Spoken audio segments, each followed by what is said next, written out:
तं ओम। माननीय भक्तों, सादर प्रणाम। आज भगवती के उस स्वरूप का ध्यान करने जा रहे हैं जो ब्रह्मा विष्णु महेश तीनों को शरीर धारण कराती हैं, उन्हें अपने अधीन कर लेती हैं, उनके बारे में जानने का प्रयास करते हैं। यह दुर्गा सप्तशती में बताया गया है। जब हम दुर्गा पाठ करते हैं तो उसमें इनकी स्तुति आती है।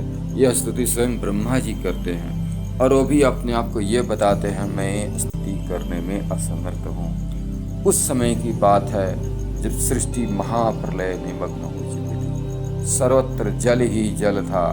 भगवान विष्णु क्षीर सागर में शेषनाग की शैया पर योग निद्रा के अधीन होकर सोए हुए हैं। उसी समय कानों के मल से मधु कैटभ नामक दो महान असुर उत्पन्न हो गए और वो पूरे सृष्टि को अपने स्वभाव के अनुसार निगल जाना चाहते थे और अपने बीच में रोड़ा पा रहे थे ब्रह्मा जी को, और ब्रह्मा जी को ही पहले निगल जाना चाहते थे। ब्रह्मा जी उन असुरों को देख करके और उसकी प्रताप को देख करके भयभीत हो गए और भगवान विष्णु का स्मरण करने लगे, उनको जगाने का बार बार प्रयत्न करने लगे। फिर भी विष्णु भगवती के अधीन होने के कारण नहीं उठ रहे थे। तब ब्रह्मा जी समझ गए भगवान विष्णु ने योग माया के अधीन हो चुके हैं, वो उनके अधीन होकर के निद्रा का अधीन हो गए हैं, अतः भगवती ही कल्याण कर सकती हैं। उस समय उन्होंने परम शक्ति आदि शक्ति का ध्यान किया और कहते हैं, ओम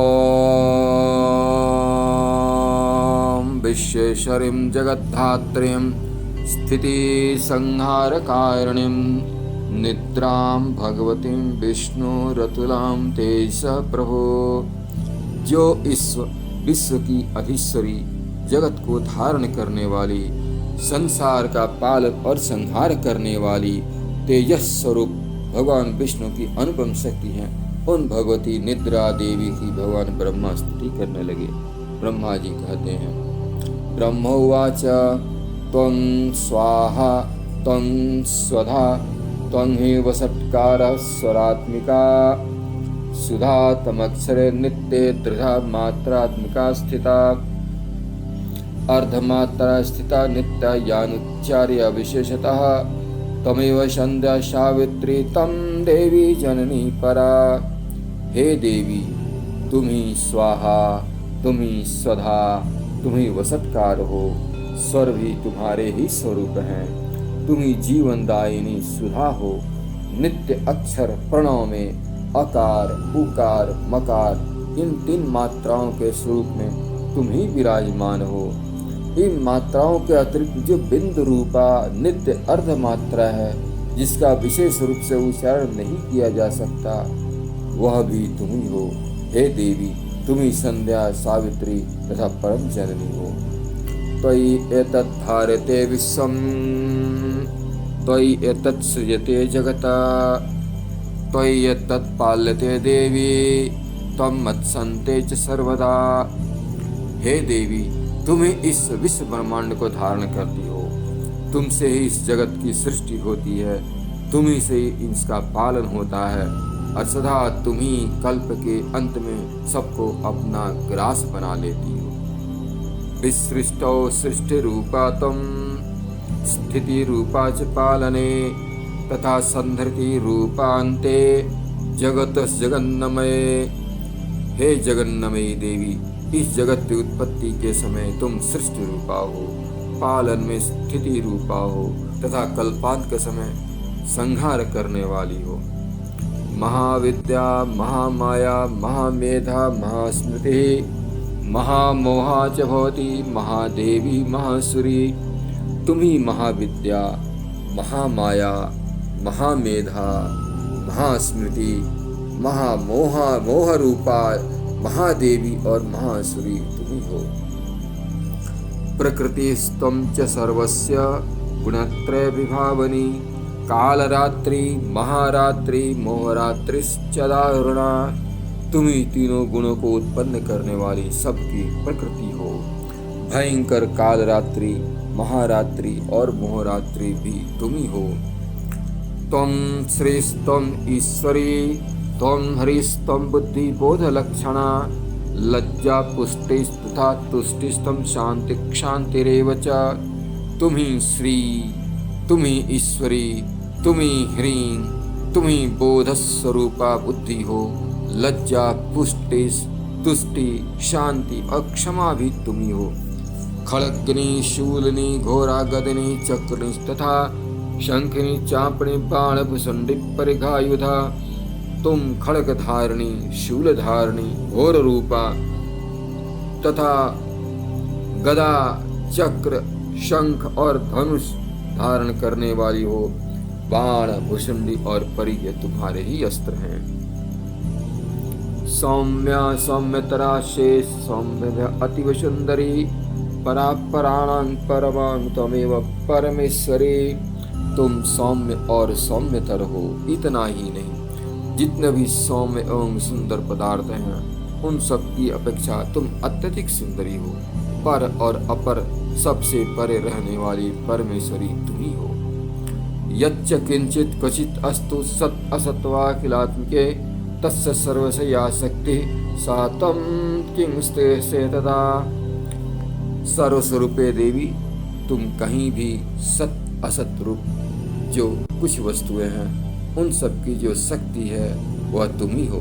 ऐसी अवस्था में तुम्हारी स्तुति क्या की जा सकती है। यजा त्वया जगत सृष्टा जगत पातति यो जगता सोपि निद्रावशं नीतः कस्तं स्तोतुं ह्यैश्वरः। जो इस जगत की सृष्टि, पालन और संहार करते हैं उन भगवान विष्णु को भी तो तुमने अपने निद्रा के अधीन कर लिया है। तब तुम्हारी स्तुति करने में यहाँ कौन समर्थ हो सकता है। विष्णु शरीरग्रहम अहम ईशानम एव च कारितास्ते यतो अतस्तं कस्तोतुम शक्तिमान भवेत्। मुझ ब्रह्मा को, भगवान शंकर को, भगवान विष्णु को भी तो तुमने ही शरीर धारण कराया है। अतः तुम्हारी स्तुति करने की शक्ति किस में है। सा त्वमित्थं प्रभावैः स्वैरुद्धारे देवी संस्तुता मोहयितो दुराघर्षावसुरो मधुकैटभो। प्रबोधं च जगत्स्वामी नियताम् अच्युतो लघु बोधस्य कृतामस्य हन्तुमेतो महासुरो। हे देवी, तुम तो अपने इन उदार प्रभावों से ही प्रशंसित हो। ये जो दुर्घर्षण असुर मधु और कैटभ हैं इनको मोह में डाल दो और भगवान जगदीश्वर विष्णु को शीघ्र जगा दो। साथ ही इनके भीतर इन दोनों महान असुरों को मार डालने की बुद्धि उत्पन्न कर दो।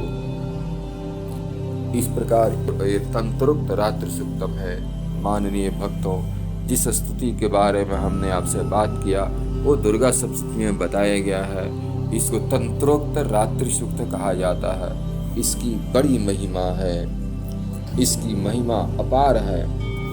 इसके स्मरण मात्र से आपके सारे कष्ट क्लेश दूर हो जाते हैं। आपको अवश्य इसका स्मरण करना चाहिए। वह भगवती देवी आगे भी बताया गया है कि इस भगवती जब ब्रह्मा जी के मुख से इस प्रकार से स्तुति सुनती हैं तो अपने प्रभाव से भगवान विष्णु को मुक्त कर देती हैं। जैसे ही उनके उदर, नेत्र, शरीर, पूरे समस्त शरीर से निद्रा भगवती अपने प्रभाव से मुक्त करती हैं, भगवान विष्णु जग जाते हैं। और जगने के साथ ही जब वो देखते हैं कि ये दो असुर है जो सृष्टि का नाश करना चाहते हैं और ब्रह्मा जी को निगल जाना चाहते हैं, तो सबसे बड़ा सृष्टि का खतरा देखते हुए उन्होंने उन्हें युद्ध के लिए ललकारा और उनसे युद्ध करने लगे। इनके भयंकर युद्ध करने के बाद भी असुर बस में नहीं हो रहे थे। वो इतने प्रतापी थे, इतने महान असुर थे, इतने शक्तिशाली थे कि विष्णु भी आसानी से अपने बस में नहीं कर पा रहे थे। 5000 वर्ष तक युद्ध करने के बाद भी ये असुर बस में नहीं होते थे और इनके मन में कोई श्रांति या भय नहीं होता था। अंत में ब्रह्मा जी इस चीज को भांप करके पुनः भगवती आदि शक्ति उनकी स्तुति करने लगे।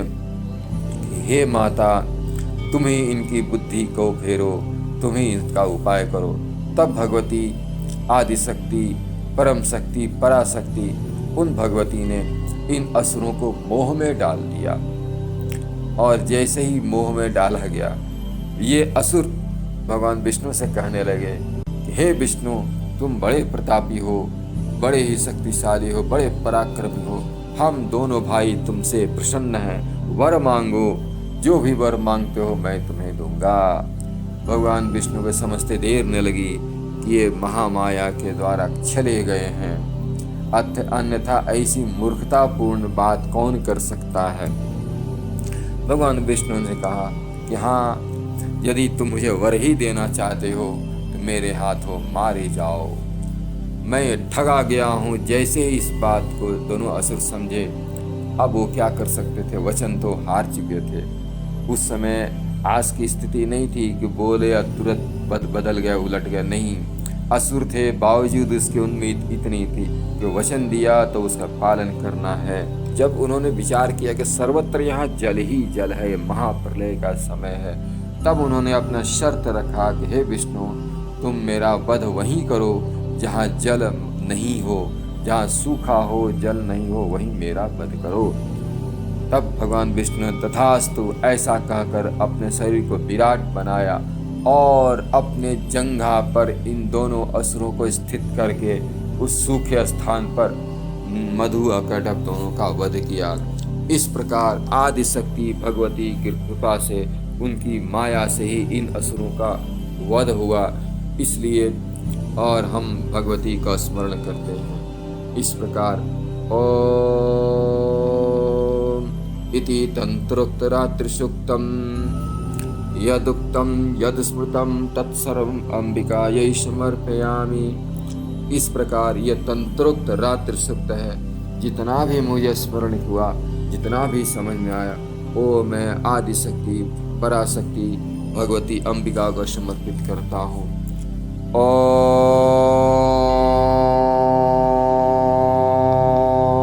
ऐं ह्रीं क्लीं चामुण्डायै विच्चे। ओम